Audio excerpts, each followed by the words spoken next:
way, just for anyone who's thinking, Jesus Christ, Aragorn has let himself go. Maybe you're just thinking, Jesus Christ has let himself go, and that's okay too.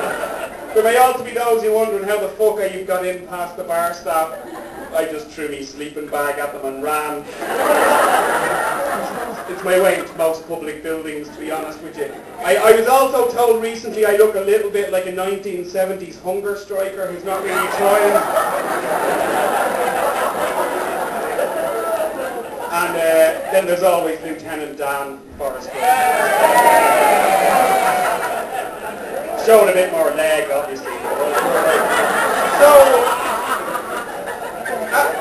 as you may have gathered, I've come over from Ireland. By the way, if anyone's planning on going to Ireland, do not change your money into euro. Euro is just fucking worthless. We just keep it in circulation to fuck with the English tourists. The Irish currency is based completely on a system of points. If somebody does you a favour, you repay them in points. Someone knocks you up, say, a set of shelves. Oh, that's brilliant work, big thanks. I'll get you a couple of points on Thursday. Yeah, grand. They're trying to bring it in everywhere in Ireland at the moment. Like, even if you're getting a bus somewhere. One to the airport, please. That'll be a point. All right. Can you break a keg? That points only you to take your keg off to a shop and buy a packet of chewing gum just to break into it. And you're leaving the shop carrying 48 pints, trying not to spill a drop. Carry cling film and elastic bands around with you for that day, and you get very wet pockets. So, so actually something else I need to get off my chest that's been bugging me about Ireland for the last year or two, and it's only when I got here this week I think I put my finger on it. From what I can work out back home, there's been a drop in business amongst hairdressers. And what they... I didn't cause it. What they seem to be doing in an effort to drum up some business is they seem to be employing people just to walk around the street shouting out, "Here! Get a fucking haircut!" Every time I leave the house I hear it. I don't know who's employing people to add, "You fat little bastard!" I can only assume there's a new gym open somewhere. Probably a 2-for-1 deal, I've no idea. I get that quite a lot, complete strangers coming up to me on the street and going, "Here, mister, get a haircut." And you have to respond with the most offensive thing you can think of, like, "Your mother fillets tramps," or something like that. That goes over the heads of most 8-year-olds. Just lost on them, if anything. I actually had an 8-year-old kid come up to me recently and went, "Here, mister, get a haircut." I shouted back, "Get a dab." He went off crying. Hit a sort. Fuck him. You have to toughen up the little bastards. It's the age we live in now.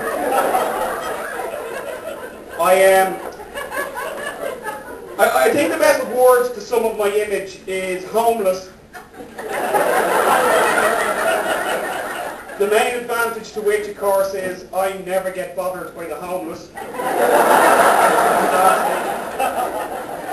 The only disadvantage to it is when you bump into ex-girlfriends. I don't know what it is about you ladies. I think you just like to see once your guiding hand has left a guy's life, you just went downhill rapidly.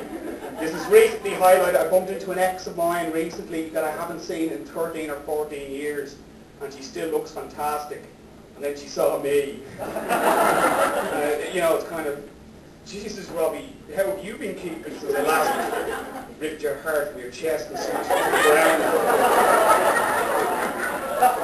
I'm not bitter or anything. December 3rd, 1993. Don't feel sorry for me. I have a huge cock. I couldn't get into it.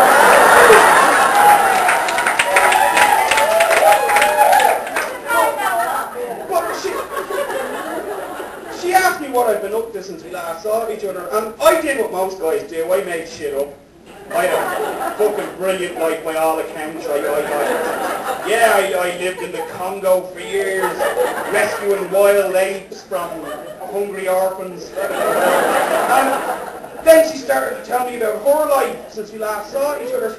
She started to tell me about this wonderful man she met and married, and he runs his own computer company. He's in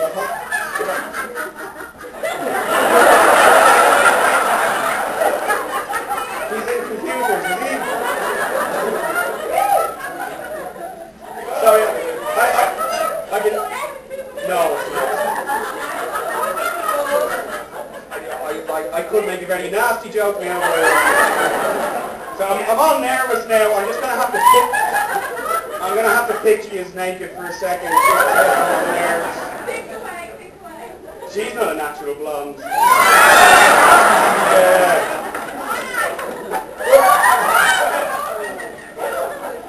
We'll find out later if you want. That's all I'm saying. I'm putting it out there. Well, my ex started to tell me about her life. You know, I told you that, yeah.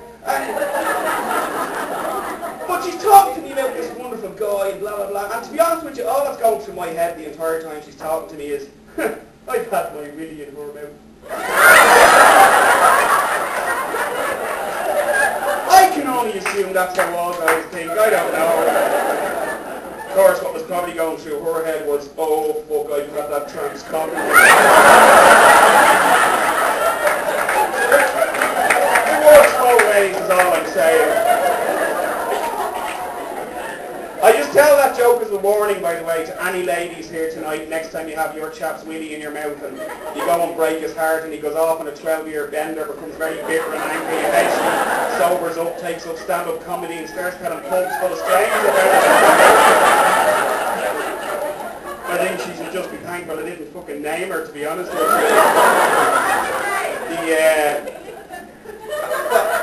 It was Michelle Burke.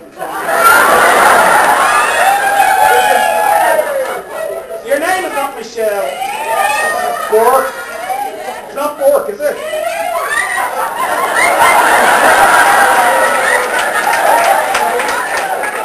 I have been using that name. It's not even the real name. I've been using that name for the past 2 fucking years. Sorry?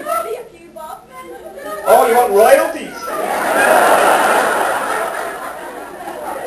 You're acting like the Michelle Burke I know. And once you charge for it, you always charge for it. Experienced. The night's young. Don't give up.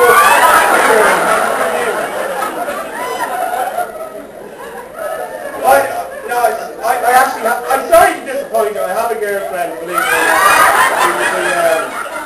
I do have a girlfriend, and I just want to point out that there's nothing wrong with her. She's gorgeous, she's blonde, she's 19.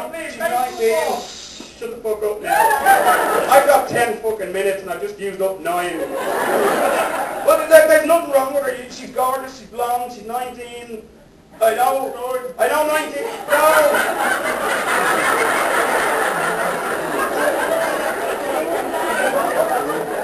It's my experience, fat chicks are looser anyway. It's a whole low self-esteem thing. I don't give a fucking shit. You know, she's 19. I know 19 sounds a bit young. I just fancied a fling with someone much younger. I didn't think that would come up, but here we are still together after 5 years. What can you do? I'm fucking joking. It's coming up to 6.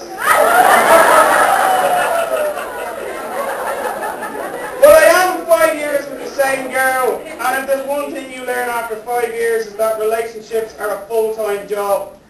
Well, apart from the fact you're drunk for the interview, otherwise... But the nagging has never come a background noise that I've been able to zone out, and she needs to come up with more inventive nags for them to penetrate my nag force field. Like lately she started nagging me about weird stuff. She started nagging me about stuff I refuse to use. You know, in an effort to penetrate my nag force fields. She nags me about stuff I refuse to use, like dental floss and toothpaste and soap and the right hole. You just have to zone that out.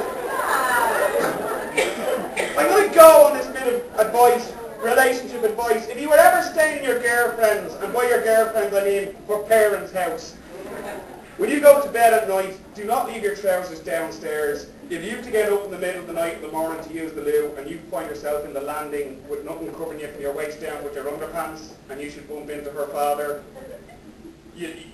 early morning guys tend to have a bit of a stiffy going on.